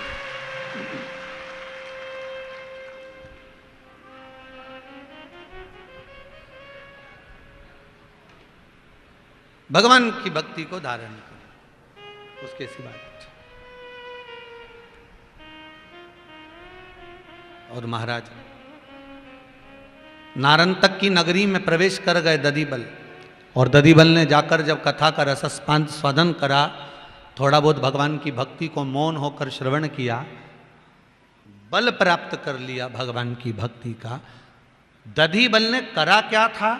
सुग्रीव के बेटे ने एक काम करा, वो नारायण का उपासक था, भगवान विष्णु को मानता था, पर नरंतक की नगरी में नरंतक शंकर जी की आराधना करता, शिव की उपासना करता, शिव का पूजन कर कर जब निकल कर जाता, तो जाते जाते उसका दर्शन कर लेता। अभी कथा में कहा था, आप अगर मंदिर भी नहीं जा सकते, मंदिर के शिखर का दर्शन भी नहीं कर सकते, आप भगवान को जल भी नहीं चढ़ा सकते, बेलपत्र भी नहीं चढ़ा सकते, तो जो शंकर जी के मंदिर से निकल कर आ रहा हो, जो शिव मंदिर से निकल कर जा रहा हो, जो शंकर जी के ऊपर जल चढ़ा कर जा रहा हो, शंकर का दर्शन कर कर जा रहा हो, आप उसका भी दर्शन कर लोगे तो भी जीवन का सब कार्य सफल हो सकता है महाराज। उसका भी दर्शन कर लिया तो हमारा जीवन सार्थक। भगवान शंकर प्रथम वैष्णव हैं। शिव महापुराण की कथा कहती है, शंकर जी से किसी ने पूछा कि आप मुर्दे की भस्म अपने शरीर पर क्यों चढ़ाते हो, क्या दूसरी भस्म नहीं मिलती? शंकर भगवान कहते हैं, ये मुर्दे की भस्म इसलिए चढ़ाता हूं कि जब लोग मुर्दे को लेकर आते हैं तो राम नाम सत्य बोलते हुए आते हैं। ये जो मरा हुआ पड़ा है, जो शरीर अर्थी पर पड़ा हुआ है, ये मरने के बाद भी राम का नाम दुनिया के लोगों से निकलवा रहा है, इसलिए ये पूजनीय है। इसलिए मैं ये भस्म को चढ़ा रहा हूं। अब ये पापी था, कपटी था, छली था, बेईमान था, प्रपंची था, जो भी था, ये अपनी जगह पर मरने के बाद इसने 10 लोगों से 50 लोगों से भगवान का भजन कराते कराते शमशान तक लेकर आया है। राम नाम सत्य है, बोलते बोलते बुलवाते बुलवाते आया है। एक पुण्य इसने अपनी जिंदगी का कर लिया कि मरने के बाद भगवान का भजन करवा दिया।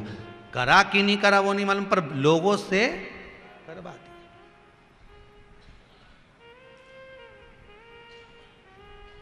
अब कितना विचित्र शरीर है, जरा विचार करिएगा। बंदर मरे तो उसकी खाल काम आ जाए, भैंस मरे तो उसका चमड़ा काम आ जाए, पशु मरे तो उसका चमड़ा काम आ जाए, हाथी मरे तो उसका चमड़ा काम आ जाए, शेर मरे तो उसका चमड़ा काम आ जाए, पर ये झूठेला, ये शरीर इतना पापीड़ा है कि मरने के बाद कोई काम करनी, जो अच्छी अच्छी चीज़ें काम की है वो तो निकाल ली जाए, बाकी कहीं की आग लगा दी जाए, किसी काम करनी। और सबसे ज़्यादा खर्चा भी अपन इसी पे करते हैं। 60 रुपए का साबुन से नहाओ, 150 का क्रीम पोतो, 250 रुपए की पेंसिल लाइन खींचो, उसके बाद 750 रुपए की डब्बी से पोतो, फिर वो नीली पीली से इनके लगा। कितना खर्चा करा है। फिर बाल में एक एक मोती को ऐसे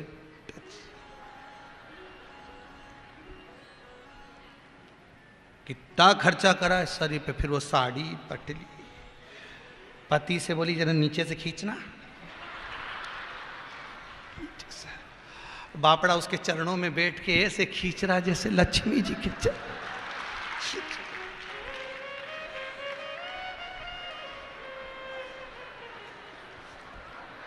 अच्छे से तो खींचा,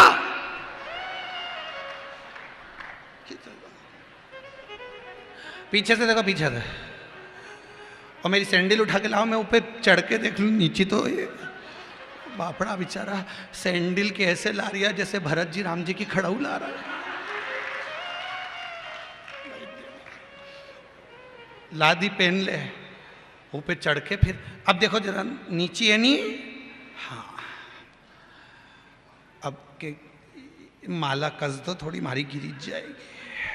अब उसका मन करे पूरे गला नहीं दबा था ना,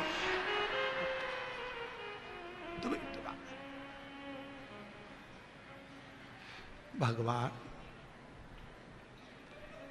ये चंद्र घंटा और ये बेरों की जोड़ी, राम ऐसी कृपा करिया भगवान। अब बोले उसका केवल दर्शन नरंतक शिव आराधना कर कर आ रहा है, उसका केवल दर्शन दधिबल कर रहा है, सुग्रीव के बेटे।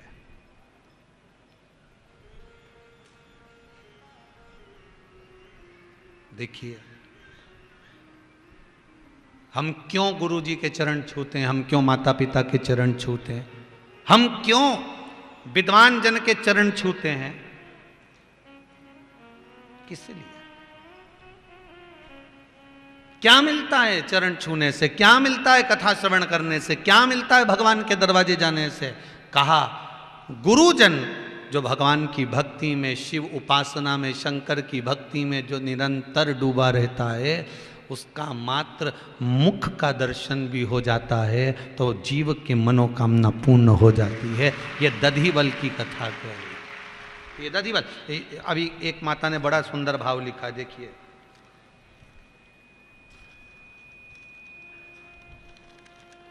कोई भाई ने लिखा है, रामेश्वर जी राठौड़ हैं, कोई कहीं बैठे हों तो हाथ उठाएंगे। आप ही हैं, दोनों हाथ हिलाएंगे एक बार। आप ही हैं रामेश्वर जी राठौड़। आपने लिखा है, गुरुजी मेरे छोटे भाई की किडनी डॉक्टर ने खराब बता दी थी, ये लिखा है ना आपने। उनको बॉम्बे हॉस्पिटल इंदौर में भर्ती किया गया, डॉक्टर ने कह दिया किडनियां गड़बड़ हो गई हैं, किसी काम की नहीं है। तभी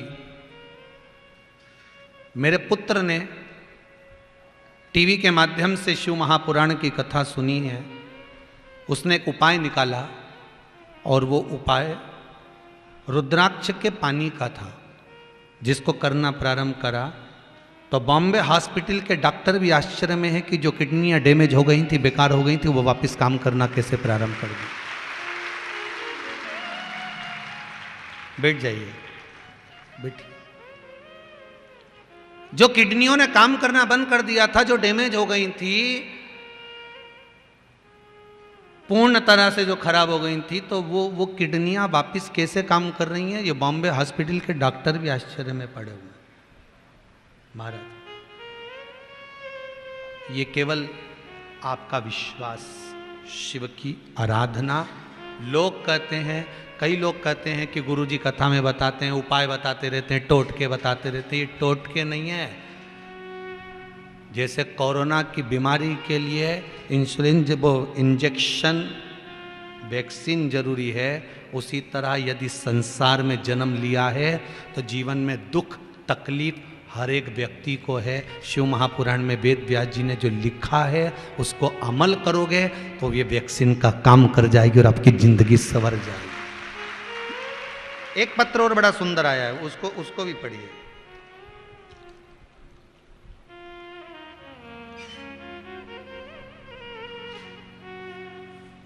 श्रीमती मंजुला जी केशोरे, नेपानगर जिला बरहानपुर से आई हैं।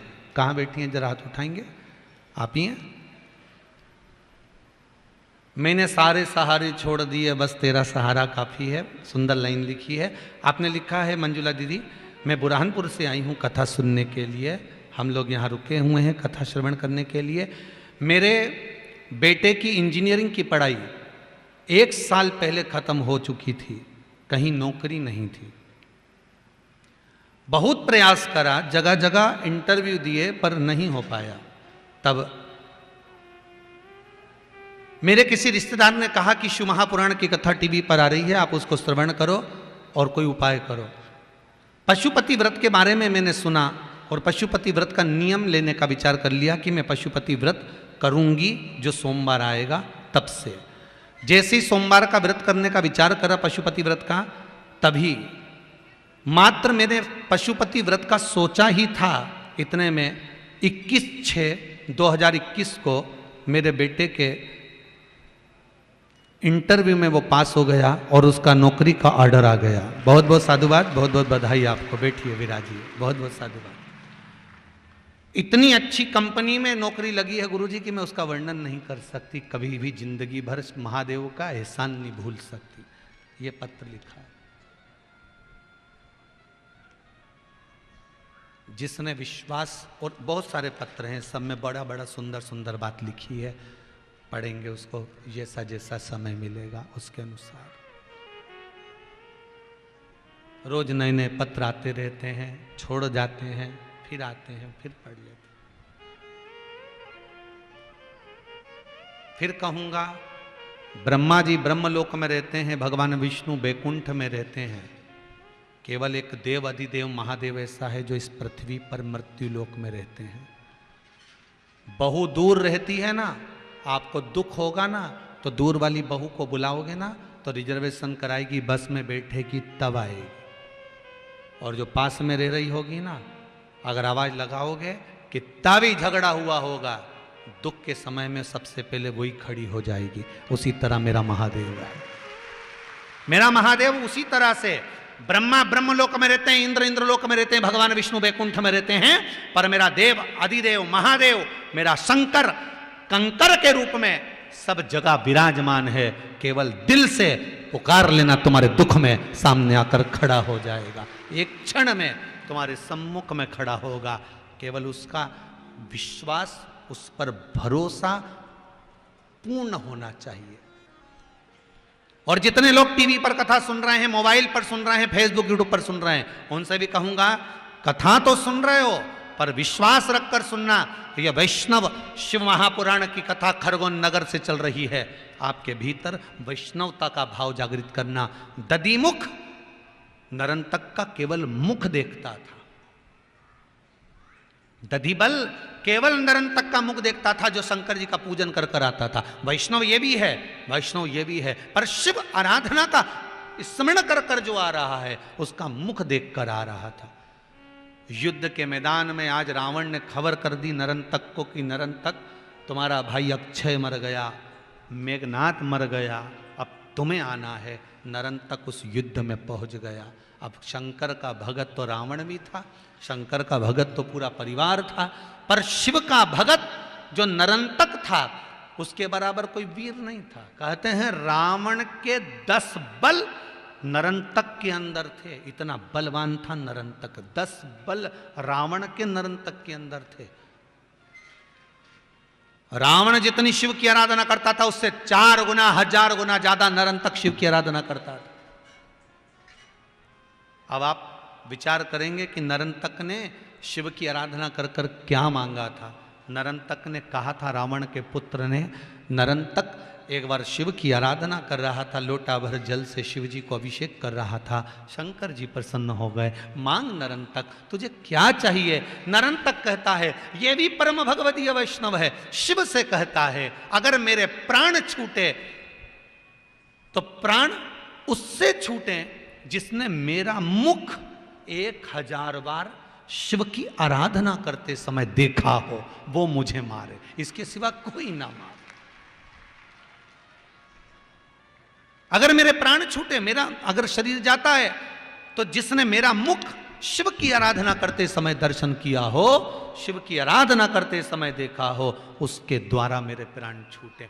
मुख जिसने देखा, किसने देखा था?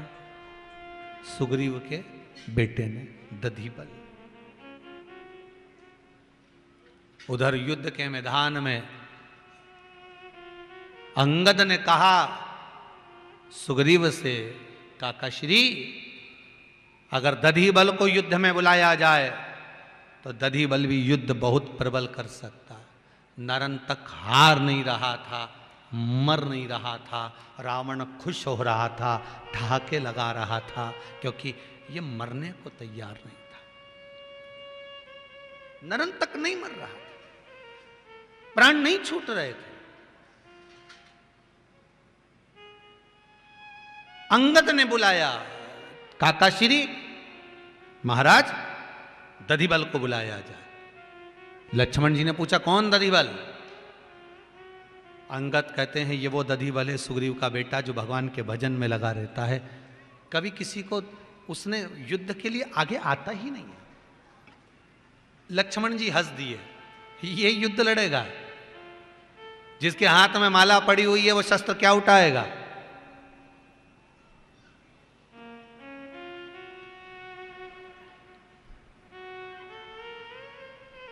जिसके हाथ में माला पड़ी हुई है वो शस्त्र क्या धारण कर सकता है? जिसके मुख में भजन हो वो शस्त्र क्या चला सकता है?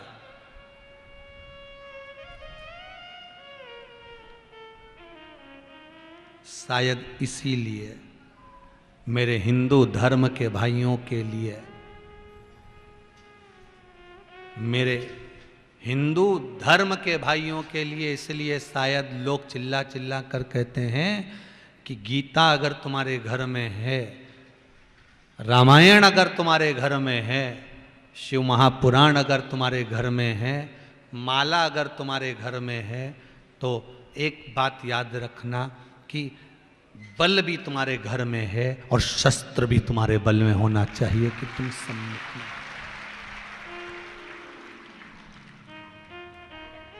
जब वक्त पड़े,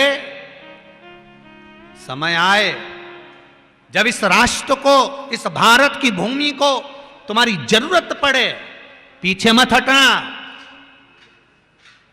जब इस भारत भूमि को तुम्हारी जरूरत पड़े, इस भारत माता को अपने लालों की जरूरत पड़े, तब एक लाल नहीं, पूरा विश्व का एक एक छोटा छोटा बच्चा भी एक सैनिक बनकर इस भूमि की रक्षा के लिए खड़ा रहे।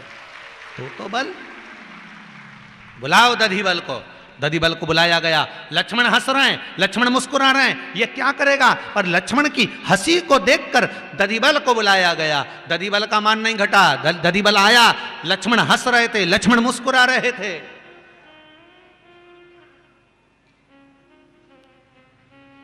बार बार ताने दिए जा रहे थे दधिबल को। परम भगवदीय वैष्णव का सबसे बड़ा लक्षण 26 गुण में से एक गुण था शीलता, शांति, मौन था। वो युद्ध के मैदान में भी मौन था, युद्ध के मैदान में भी मौन था।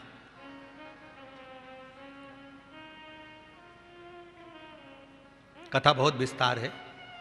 ये एक परम भगवदीय वैष्णव की कथा सुनी थी वृंदा की, दूसरी चल रही है दधिबल की।